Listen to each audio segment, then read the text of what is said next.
فاطمہ کی حالت دیکھتا ہے تو خاموش ہو جاتا ہے۔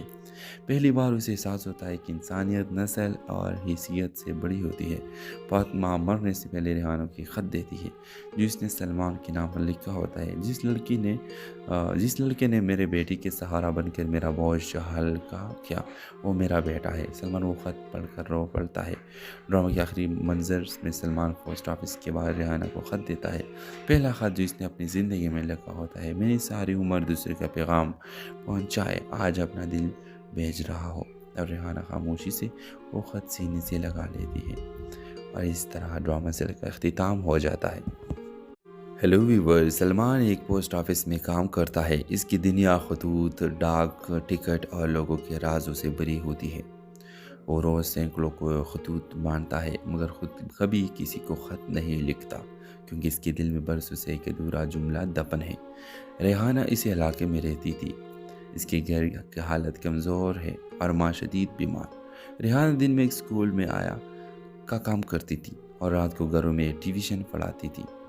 وہ تکی ہوتی ہے مگر کبھی شکایت نہیں کرتی۔ سلمان اور ریحانہ کی پہلی ملاقات تب ہوتی ہے جب ایک غلط خط ریحانہ کے پتے پر آ جاتا ہے۔ سلمان خود خط واپس لینے آتا ہے۔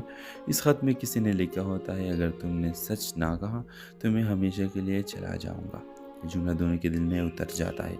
آہستہ آہستہ سلمان روز کسی نہ کسی بہانے ریحانہ کے گھر آنے لگتا ہے۔ وہ ماں کے لیے دوائیں لاتا ہے، کبھی کتابیں، کبھی پھل۔ ریحانہ کو عجیب لگتا ہے مگر وہ سلمان کی نیت میں سچائی محسوس کرتا ہے۔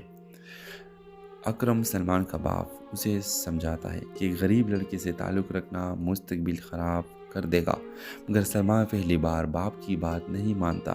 ادھر فاطمہ کی بیماری بڑھ جاتی ہے، علاج کے لیے پیسے نہیں ہوتے۔ سلمان خفیہ طور پر اپنے باپ سے قرض لیتا ہے اور ریحانہ کی علاج میں لگا دیتا ہے مگر نام نہیں بتاتا۔ ایک دن اکرم کو سچ پتہ چل جاتا ہے۔ وہ سلمان سے لڑتا ہے مگر جب فاطمہ کی حالت دیکھتا ہے تو خاموش ہو جاتا ہے۔ پہلی بار اسے احساس ہوتا ہے کہ انسانیت نسل اور حیثیت سے بڑی ہوتی ہے۔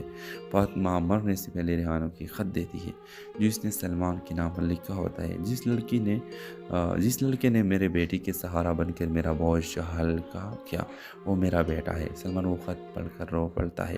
ڈرامے کے آخری منظر میں سلمان پوسٹ آفس کے باہر ریحانہ کو خط دیتا ہے، پہلا خط جو اس نے اپنی زندگی میں لکھا ہوتا ہے۔ میری ساری عمر دوسرے کا پیغام پہنچائے، آج اپنا